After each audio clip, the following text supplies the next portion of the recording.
Olá, paz a todos. Vamos à leitura de um texto bíblico para a meditação. Encontramos em Atos dos Apóstolos, capítulo 16, versículos 30 e 31.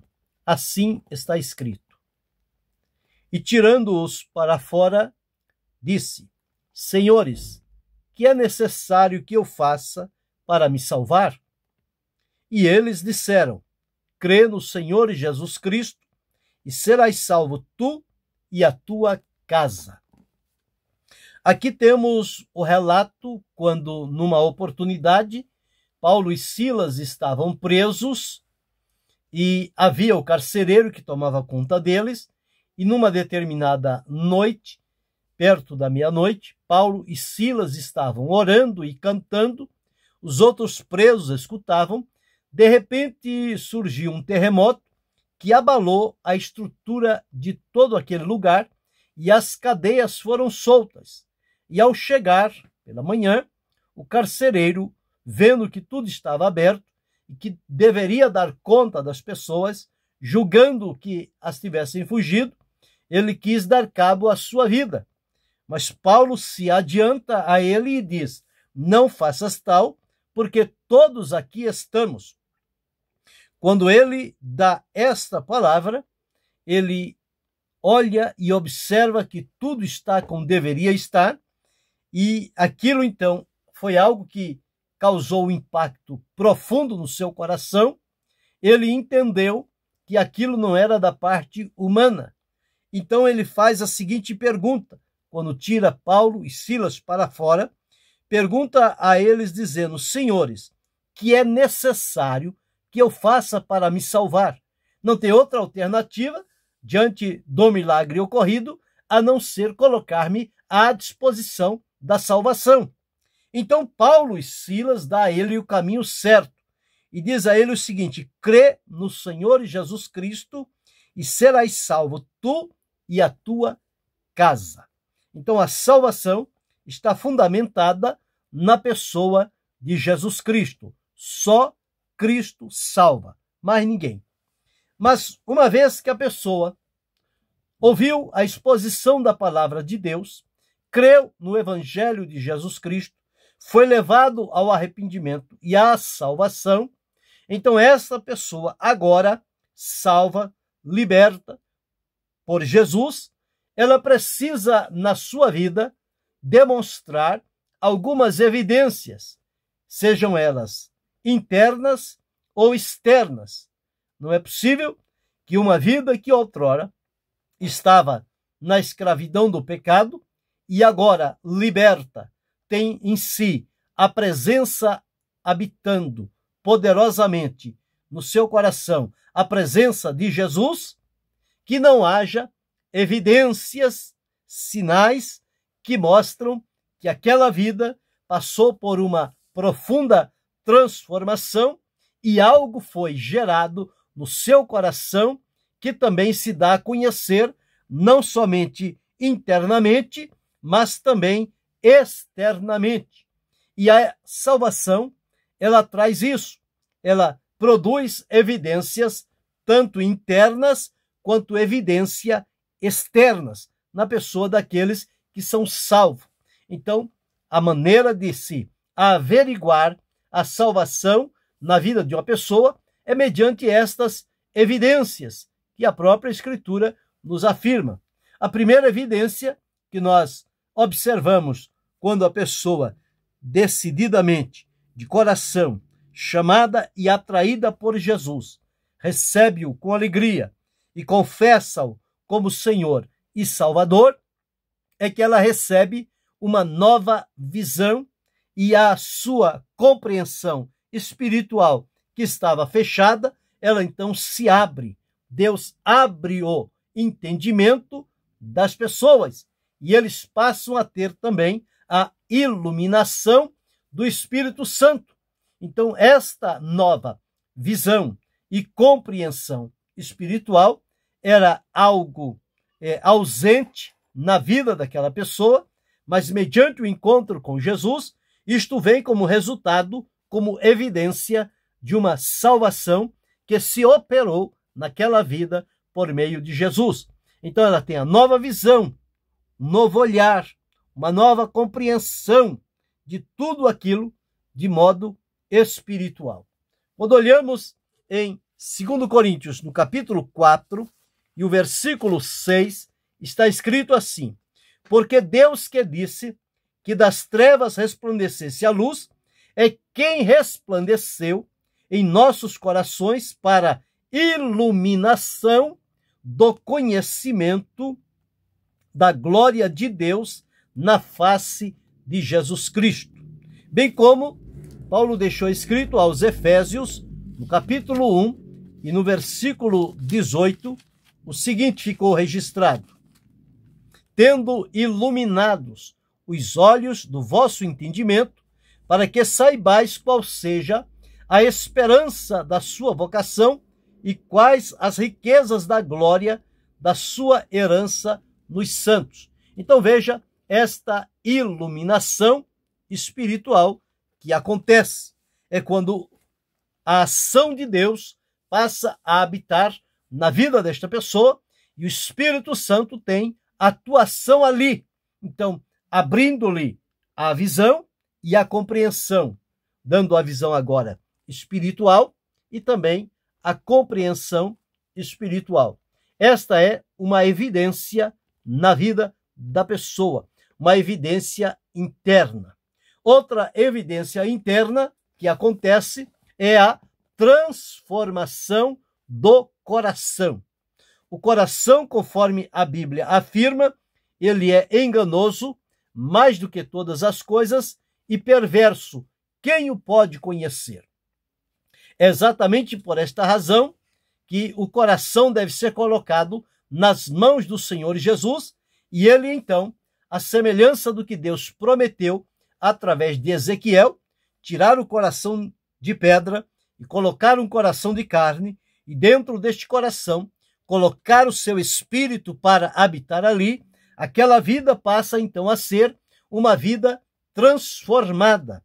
Paulo, em Efésios, no capítulo 4, dos versículos 20 a 22, assim está registrado: mas vós não aprendestes assim de Cristo, se é que o tendes ouvido, e nele fostes ensinados, como está a verdade em Jesus, que quanto ao trato passado, vos despojeis do velho homem, que se corrompe pelas concupiscências do engano, e vos renoveis no espírito do novo sentido, e vos revistais do novo homem, que segundo Deus é criado em verdadeira justiça e santidade. É a transformação que acontece no coração.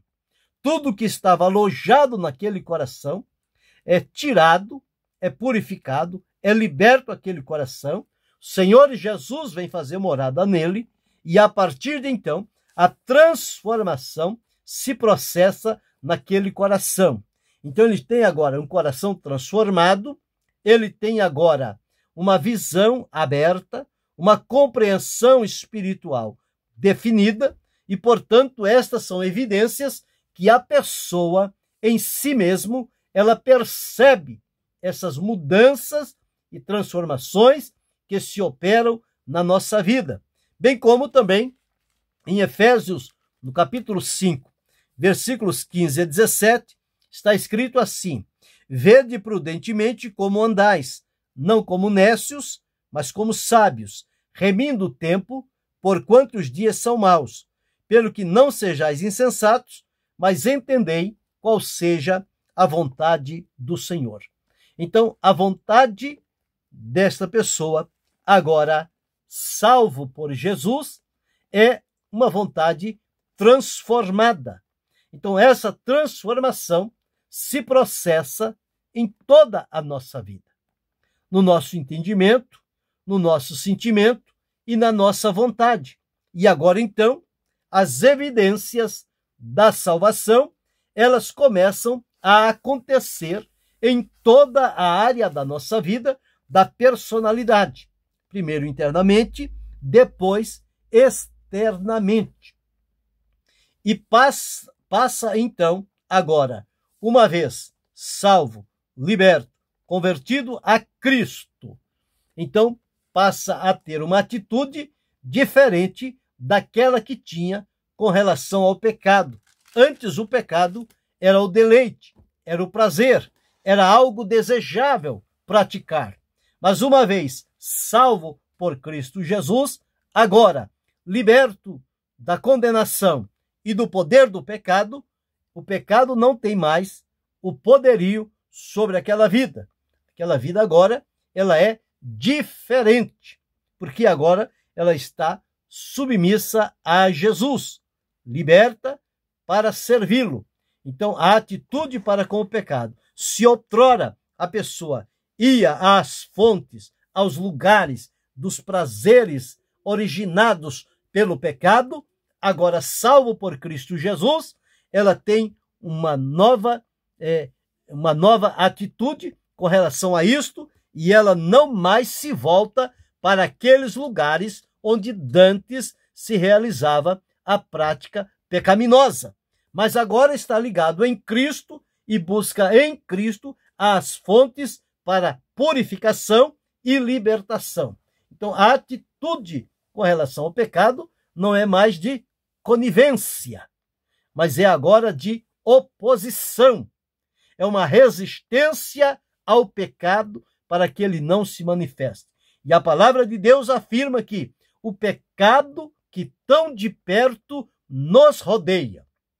Mas uma vez estabelecido a salvação, centrada no coração, esta atitude para com o pecado, ela deve se demonstrar. Se alguém se diz um cristão, mas vive na prática e nas fontes do pecado, certamente não passou por uma transformação. É preciso o arrependimento e a conversão genuína em Cristo Jesus, porque todos aqueles que foram alcançados pela salvação, eles tiveram uma atitude diferente com relação ao pecado daquela atitude que tinham anteriormente, que era de prazer, da sensação, do desejo, da vontade de fazer e praticar. Mas agora em Cristo não. Eles estão libertos e o caminho deles é outra direção. Mas a evidência também que outrora não tinham nenhuma disposição para Deus e a sua obra. Agora, salvo por Cristo Jesus, tem a disposição para obedecer. E a própria Escritura afirma que obedecer é melhor do que sacrificar. E nós agora, que outrora éramos tidos como filhos da desobediência, agora somos, pela salvação, transformados em filhos da obediência. E passamos, então, a obedecer a Deus através do Senhor Jesus Cristo. Então, temos a disposição de obedecer, diferente da nossa conduta anterior. E o nosso coração, que passou por uma transformação, que tudo que havia nele foi tirado, fomos libertos, purificados e transformados, este coração agora passa a ter como sua habitação a presença poderosa de Jesus. Ele disse: se alguém me ama, guardará a minha palavra, meu Pai o amará, e viremos para ele e faremos nele morada. Então o Senhor Jesus, a partir do momento em que a salvação se opera na nossa vida, ele vem habitar no nosso coração. Ele vem morar em nós. E ele diz que não vem sozinho. Ele diz: o Pai vem. Ele vem também. E o Espírito Santo também vem. E a palavra de Deus também entra e fica habitando no nosso coração. Então, um coração habitado por Cristo é uma evidência de que a salvação verdadeira está se processando naquela vida. E, por fim, nós encontramos também que tem como evidência uma vida que outrora era entregue à prática pecaminosa, à corrupção, à violência, à imoralidade, à maldade, ao engano, à mentira e toda sorte de males, agora esta vida, salva por Jesus, ela foi separada do mundo, foi purificada, santificada e está em disponibilidade para ser um instrumento usado por Deus. Então, uma vida separada do mundo para uso exclusivo de Deus. Foi o que Paulo deixou escrito aos Romanos, no capítulo 12, versículo 2. Não vos conformeis com este mundo, mas transformai-vos pela renovação do vosso entendimento, para que experimenteis qual seja a boa, agradável e perfeita vontade de Deus. Então, uma vida agora separada do mundo, do pecado e de Satanás é uma vida que se coloca em disponibilidade para Deus, separada, consagrada, santificada e pronta para ser útil nas mãos do Senhor. São evidências internas e externas da salvação, uma nova visão e compreensão espiritual que recebemos no momento da salvação, a transformação do nosso coração pelo poder do Senhor Jesus, a vontade que outrora era para a prática do pecado, agora ela é transformada, ela se coloca para desejar as coisas de Deus, passamos a ter uma atitude diferente com relação ao pecado que outrora praticávamos e agora, então, uma atitude diferente. E a disposição de estar sempre pronto para obedecer. Bem como temos a presença constante da habitação do Senhor no nosso coração. E a nossa vida se mostra uma vida separada. Quando alguém olha para nós e conhece o antes e o depois da nossa vida, eles devem notar e identificar em nós algumas mudanças, evidências que se tornam visíveis diante das pessoas de que fomos alcançados por Jesus e transformados por Ele para servi-lo com alegria, com graça e com gratidão.